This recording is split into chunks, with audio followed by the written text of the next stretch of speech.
High command ഞെട്ടിത്തരിക്കുന്നു. അവിടുത്തെ തന്ത്രങ്ങൾ അറിയുന്ന ഒരാളെ പിടിച്ച് എന്ത് ചെയ്യുമോ ഇപ്പുറത്ത് നമുക്ക് എടുക്കത്തൂടെ എന്നാണ്. അങ്ങനെയാണെങ്കിൽ പിന്നെ ഉണ്ണികൃഷ്ണൻ പോറ്റിയെ നമുക്ക് ദേവസ്വം ബോർഡ് പ്രസിഡന്റും ആക്കാം. അദ്ദേഹത്തിന്റെ മുഖ്യമന്ത്രി ആയതിന് പിന്നിലെ ഞാൻ നിങ്ങളോടൊരു കഥ പറയാം. സഫ്രോൺ സ്ട്രോക്ക് എന്ന് പറയുന്ന ഏറ്റവും കുറഞ്ഞത് 1.5 ലക്ഷം രൂപ മുതൽ 4 ലക്ഷം രൂപ വരെ പെർ അവർ കൊടുക്കേണ്ട ഒരു ഫ്ലൈറ്റിൽ യാത്ര ചെയ്ത് ഒരാൾ മംഗലാപുരത്ത് പോകുന്നു. കേരളത്തെ പോർട്ട് സിറ്റി ആക്കണം എന്ന് നിരന്തരമായി പറഞ്ഞുകൊണ്ടിരിക്കുന്ന ഒരാളുടെ പേരാണ്. ഒരു ബിസിനസ്സുകാരൻ പോലും ചിന്തിക്കാത്ത അത്ര രീതിയിലുള്ള ഈ പ്രൊജക്ട് വിഭാവനം ചെയ്തത്. കേരളത്തിന്റെ 600 കിലോമീറ്റർ തീരദേശം, 2 അന്താരാഷ്ട്ര തുറമുഖങ്ങൾ, ഒരു container transshipment terminal, 17 non major തുറമുഖങ്ങൾ, മറ്റനേകം ജലസ്രോതസ്സുകൾ തുടങ്ങിയ സാധ്യതകൾ സംയോജിപ്പിച്ച് 5 വർഷത്തിനുള്ളിൽ കേരളത്തെ ലോക മാരിടൈം ഭൂപടത്തിൽ വൻ ശക്തിയായി ഉയർത്തുന്നതിനുള്ള പദ്ധതിയായ മിഷൻ സമുദ്ര നടപ്പിലാക്കി. വി ഡി സതീശൻ രാത്രി പറവൂരിലെ വീട്ടിൽ പുസ്തകം വായിച്ചുകൊണ്ടിരുന്നപ്പോഴായിരിക്കുമെന്ന് ഒന്ന് ധനമന്ത്രിയാകണം എന്ന് പറഞ്ഞു, രണ്ടാമത്തേത് തുറമുഖം വേണമെന്ന് പറയുന്നു, മൂന്നാമത്തേത് ലോ വേണമെന്ന് പറയുന്നു, നിയമം വേണമെന്ന് പറയുന്നു. വലിയ നമ്മൾ ചിന്തിക്കുന്നതിനും അപ്പുറത്തുള്ള വലിയ എമൗണ്ടുകൾ ഓഫർ ചെയ്യപ്പെട്ടിട്ടുണ്ട് കേരളത്തിലെ വലിയ പാർട്ടികൾക്കും ചില വ്യക്തികൾക്കും അണുവായുധങ്ങളിലേക്കും അതുപോലെ തന്നെ അതിലേക്കുള്ള ഇൻവെസ്റ്റ്മെന്റുകളിലേക്കും എന്ത് ചെയ്തു ഇറങ്ങുന്നു. ഈ കഥയിലെ അപ്പൊ ഗവൺമെന്റ് എടുക്കുന്ന നടപടികളിൽ ആർക്കെങ്കിലും പ്രയാസമൊക്കെ ഉണ്ടെങ്കിൽ അത് പാർട്ടി തലത്തിൽ ചർച്ച ചെയ്യും. ആരാണവർ? ഇതിനെക്കുറിച്ചോർത്ത് നിങ്ങൾ ഒരിക്കലും അപമാന ഭാരത്താൽ തലകുനിച്ച് നിൽക്കേണ്ട സ്ഥിതി ഉണ്ടാക്കില്ല. നായകനാണോ വില്ലനാണോ എന്നറിയില്ല. എന്താണ് അവരുടെ ലക്ഷ്യം?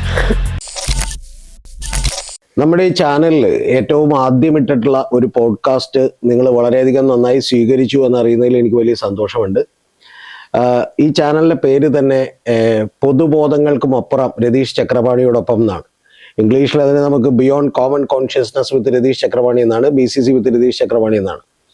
അപ്പോൾ ഈ ചാനലിൽ നമ്മൾ ഏറ്റവും ആദ്യം ഇട്ടത് 2021 പിണറായി വിജയൻ എന്ന് പറയുന്ന ഒരു മുഖ്യമന്ത്രി അധികാരത്തിലേറുമ്പോൾ അദ്ദേഹം ഒരു കരുതൽ മുഖ്യമന്ത്രിയും കാവൽ മുഖ്യമന്ത്രിയും ഒക്കെ ആയിരുന്നുവെങ്കിൽ അദ്ദേഹത്തിന്റെ ഇമേജ് കഴിഞ്ഞ 5 കൊല്ലങ്ങൾ കൊണ്ട് എങ്ങനെയാണ് തകർക്കപ്പെട്ടത് എന്നുള്ളതാണ് നമ്മൾ ആ പോഡ്കാസ്റ്റിലേക്ക് ഇട്ടിരുന്നത്.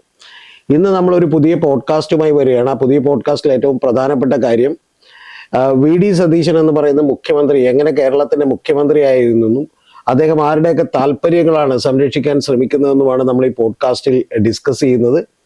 അപ്പോൾ അതിന്റെ ഏറ്റവും ആദ്യം ഈ രണ്ടാമത്തെ പോഡ്കാസ്റ്റിലേക്ക് കൂടി നിങ്ങൾ ഒരിക്കൽ കൂടി ഞാൻ സ്വാഗതം ചെയ്യുന്നു. അപ്പോൾ സാറിനോട് എനിക്ക് ചോദിക്കാനുള്ളത്, നിലപാടുകളുടെ രാജകുമാരനാണ് എന്നറിയപ്പെടുന്ന വി ഡി സതീശനാണ് നമ്മുടെ മുഖ്യമന്ത്രിയായിട്ട് കഴിഞ്ഞ മെയ് 19 ചുമതലയേറ്റത്.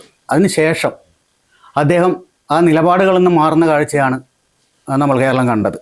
PMCയുടെ കാര്യത്തിലായാലും ബ്ലൂ എക്കണോമിയുടെ കാര്യത്തിലായാലും ധാതു മണലിൻ്റെ കാര്യത്തിലായാലും ഈ ജനങ്ങളുടെയും പ്രതിപക്ഷത്തിൻ്റെയും എതിർപ്പുണ്ടാകുമെന്ന് അറിഞ്ഞിട്ട് പോലും അദ്ദേഹത്തിന് അറിയാത്ത കാര്യമല്ല. അപ്പൊ അതിന് കേന്ദ്രത്തിന്റെ അനുമതി വേണം. ഈ കേന്ദ്രത്തിന്റെ അനുമതി പോലും മേടിച്ചെടുക്കാൻ കഴിയും. തീർച്ചയായിട്ടും പ്രദീപ് ചോദിച്ച ചോദ്യം വളരെ ഇമ്പോർട്ടൻ്റ് ആണ്. കാരണം ഏതൊരു സാധാരണ ആൾക്കും തോന്നുന്നൊരു കാര്യമാണത്. കാരണം നിലപാടുകളുടെ രാജകുമാരനായി അല്ലെങ്കിൽ വലിയ ജനകീയനായ ഒരു മുഖ്യമന്ത്രിയായി തെരഞ്ഞെടുക്കപ്പെട്ട ഒരാളാണ് അദ്ദേഹം. യഥാർത്ഥത്തിൽ കോൺഗ്രസിന്റെ ഒരു ചോയ്സ് അദ്ദേഹം ആയിരുന്നില്ല എന്നുള്ളത് വാസ്തവമായിട്ടുള്ള ഒരു കാര്യമാണ്.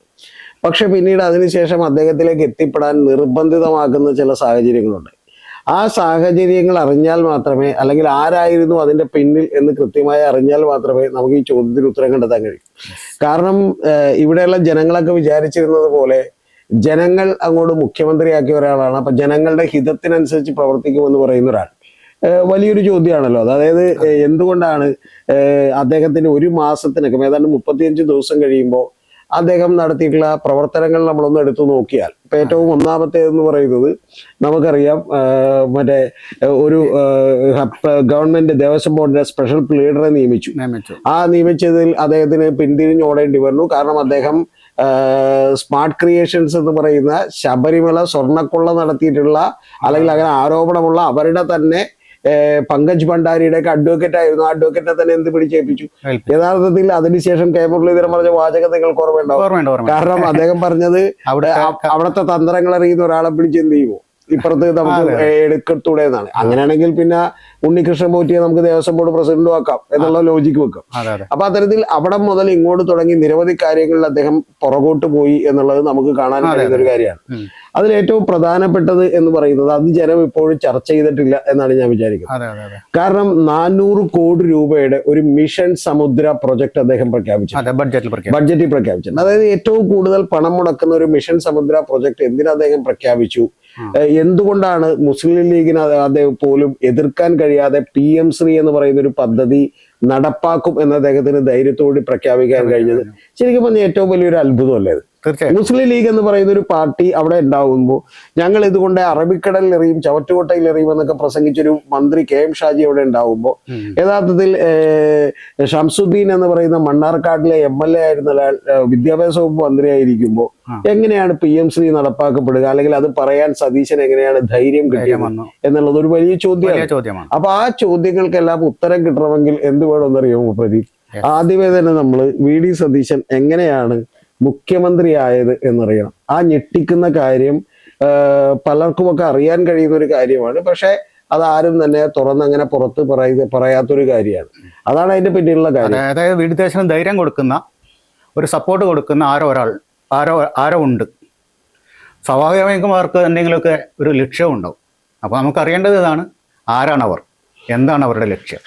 അല്ല, അവിടെ ഏറ്റവും പ്രധാനപ്പെട്ട ഒരു കാര്യം എന്ന് പറഞ്ഞാല് ഈ VD സതീശനെ സംബന്ധിച്ചിടത്തോളം ഞാനിപ്പോ അദ്ദേഹത്തിന്റെ മുഖ്യമന്ത്രി ആയതിന് പിന്നിലെ ഒരു ഫാക്റ്റ് ആണ് എന്ന് ഞാൻ അവകാശപ്പെടുന്നില്ല. ഞാൻ നിങ്ങളോടൊരു കഥ പറയാം.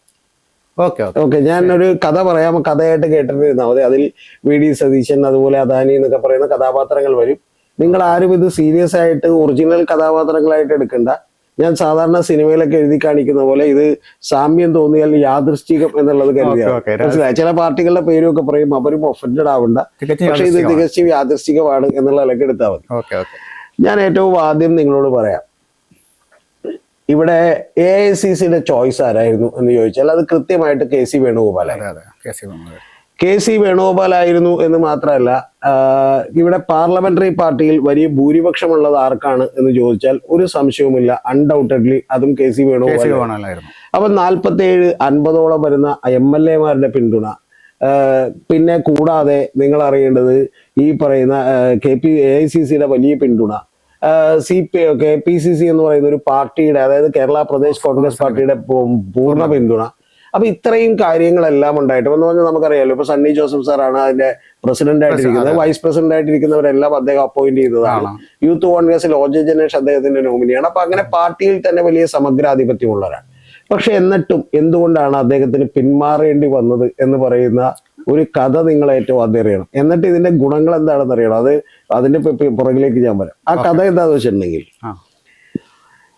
3 ദിവസം മുമ്പ് തന്നെ യഥാർത്ഥത്തിൽ KC വേണുഗോപാലിനെ തീരുമാനിച്ചു വെച്ചിരിക്കുന്നു. ബഹളത്തിന്റെ ഇടയിൽ തീരുമാനിച്ചു വെച്ചിരിക്കുന്നു. പക്ഷെ പ്രഖ്യാപിക്കാൻ കഴിയുന്നില്ല. പ്രഖ്യാപിക്കാൻ കഴിയാത്ത രീതിയിലേക്കുള്ള വലിയ സമ്മർദ്ദം കേരളത്തിന്റെ പൊതുമേഖലയിൽ നിന്നുണ്ടാവുന്നു, അല്ലെങ്കിൽ പ്രത്യേകിച്ചും പറഞ്ഞിട്ടുണ്ടെങ്കിൽ സോഷ്യൽ മീഡിയയിൽ നിന്നുണ്ടാവുന്നു. ആളുകൾ തെരുവിലേക്ക് ഇറങ്ങും. ഇതെങ്ങനെയാണ് ഇത് ഓർഗനൈസ് ചെയ്യപ്പെട്ടത് എന്നുള്ളത് നിങ്ങൾക്കറിയും. ആ ഓർഗനൈസ് ചെയ്യപ്പെട്ടതിന്റെ പിന്നിലുള്ള ഏറ്റവും പ്രധാനപ്പെട്ട കാര്യം, ഇന്ത്യയിലെ ഏറ്റവും വലിയ സമ്പന്നന്മാരിൽ സമ്പന്നനായിട്ടുള്ള ഒരു മുതലാളിയെ സംബന്ധിച്ചിടത്തോളം, നമുക്ക് അദ്ദേഹത്തിന്റെ പേര് അദാനി എന്ന് വിളിക്കാം. ആ അദാനിയെ സംബന്ധിച്ചിടത്തോളം യഥാർത്ഥത്തില് ഈ കേരളത്തിലേക്ക് KC വേണുഗോപാൽ മുഖ്യമന്ത്രിയായിട്ട് വരുന്നതിൽ താല്പര്യമില്ല. കാരണം താല്പര്യമില്ലാത്തതിന്റെ പ്രധാനപ്പെട്ട കാരണം എന്താണെന്ന് വെച്ചാൽ, അദ്ദേഹം മുഖ്യമന്ത്രിയായിട്ട് വന്നാൽ അദ്ദേഹം രാഹുൽ ഗാന്ധിയുമായി അടുത്ത് നിൽക്കുന്ന ഒരാളാണ്. യഥാർത്ഥത്തിൽ അദാനിയുടെ 94,000 കോടി രൂപ വരുന്ന അദാനി പോർട്ടിന് താല്പര്യമുള്ള നിക്കോബാർ ഐലൻഡിലെ ഒരു വലിയ പ്രൊജക്ടിനെ തന്നെ എതിർക്കുന്ന ഒരാളാണ്. അതിൽ 392 മീറ്റർ കേരളത്തിന്റെ തീരപ്രദേശങ്ങൾ കൂടിയുണ്ട്, കിലോമീറ്റർ തീരപ്രദേശങ്ങൾ കൂടിയുണ്ട്. ആ പ്രൊജക്ടിന്റെ ഡീറ്റെയിൽസിലേക്ക് ഞാൻ വരാം. പക്ഷെ അത് അത്തരത്തിലുള്ള പ്രൊജക്ടുകളെ എതിർക്കുന്ന, അദാനിയെ നഖശികാന്ത് എതിർക്കുന്ന ഒരാളാണ്. KC വേണുഗോപാലിനെ സംബന്ധിച്ച് അദ്ദേഹം വളരെ ലോയൽ ആയിട്ടുള്ള ഒരാളാണ് ഗാന്ധി കുടുംബത്തോടും പ്രത്യേകിച്ചും രാഹുൽ ഗാന്ധിയോടും. അപ്പൊ അതുകൊണ്ട് തന്നെ അദ്ദേഹം ഒരു കാരണവശാലും ആയാൽ ശരിയാവില്ല എന്നുള്ളത് തീരുമാനിക്കപ്പെടുന്നു. ഇതിപ്പോഴല്ല, നേരത്തെ തന്നെ തീരുമാനിക്കപ്പെടും.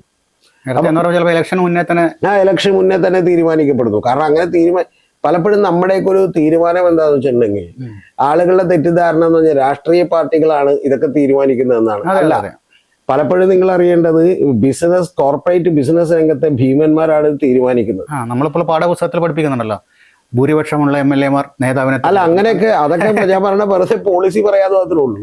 നമ്മുടെ പൃഥ്വിരാജിന്റെ ഒരു സിനിമയുണ്ട്, താങ്കൾ എൻ്റെ അടുത്ത് കഴിഞ്ഞ ദിവസം പേര് പറഞ്ഞു, മറ്റേ വാസ്തവം. ആ വാസ്തവം എന്ന് പറയുന്ന സിനിമയില്, പത്മകുമാറിന്റെ സിനിമയിൽ കാണിക്കുന്നുണ്ട്. അതായത് മുഖ്യമന്ത്രി ആരാകണം എന്ന് തീരുമാനിക്കുന്നത് വളരെ കൃത്യമായി ഇന്ത്യയിലെ കോർപ്പറേറ്റുകളാണ്. ഈ യഥാർത്ഥത്തിൽ ഇലക്ഷനുകൾ പോലും മാനിപ്പുലേറ്റ് ചെയ്യുന്നുണ്ടെങ്കിൽ അതിന്റെ പിന്നിൽ ഇന്ത്യയിലെ കോർപ്പറേറ്റുകൾ ഉണ്ടാവും. ആ കോർപ്പറേറ്റുകൾക്ക് വലിയ താല്പര്യമുള്ള ആളുകളാണ് പലപ്പോഴും മുഖ്യമന്ത്രിയായിട്ട് വരിക. അങ്ങനെ ഇന്ത്യയിലെ ഏറ്റവും വലിയ കോർപ്പറേറ്റ് ആയിട്ടുള്ള അദാനി ഗ്രൂപ്പിനെ സംബന്ധിച്ചിടത്തോളം കേരളത്തിൽ നിങ്ങൾക്ക് ചിന്തിക്കാൻ കഴിയുന്നതിനും അപ്പുറത്തുള്ള വലിയ ബിസിനസ് താല്പര്യങ്ങളുണ്ട്. ആ ബിസിനസ് താല്പര്യങ്ങൾ ഉള്ളത് കൊണ്ടാണ് യഥാർത്ഥത്തിൽ ഇവിടെ വലിയ തോതിലുള്ള ഒരു സോഷ്യൽ മീഡിയ, മെറ്റയും ഫേസ്ബുക്കും അല്ലെങ്കിൽ ബാക്കിയുള്ളതും എല്ലാം അടക്കം വലിയ തോതിൽ പർച്ചേസ് ചെയ്യപ്പെട്ടിരിക്കുകയാണ്. ആ പർച്ചേസ് ചെയ്യപ്പെട്ടതിന്റെ അടിസ്ഥാനത്തിലാണ് സോഷ്യൽ മീഡിയയിൽ VD സതീശൻ എന്ന് പറയുന്ന വലിയൊരു താരം യഥാർത്ഥത്തിൽ സൃഷ്ടിക്കപ്പെടുന്നത്. അതിന്റെ ഭാഗമായി തന്നെയാണ് പലപ്പോഴും വലിയ പണം മുടക്കി തെരുവുകളിൽ റാലികൾ അടക്കമുള്ള കാര്യങ്ങൾ നടന്നു വരുന്നത്. അതിന്റെ ഭാഗമായി തന്നെയാണ് നിങ്ങൾ അറിയേണ്ടത് കേരളത്തിലെ വലിയ മീഡിയ ഹൗസുകൾ എന്തുകൊണ്ട് ഇദ്ദേഹത്തിനൊപ്പം നിന്നു എന്നുള്ളത് നമ്മളൊന്ന് ആലോചിക്കണം. അതായത് നിങ്ങൾക്കറിയുന്ന പോലെ ഏഷ്യാനെറ്റ്, മീഡിയ വൺ, ജമാഅത്തെ ഇസ്ലാമി, ഇത്തരത്തിലുള്ള ആളുകളൊക്കെ നിന്നു.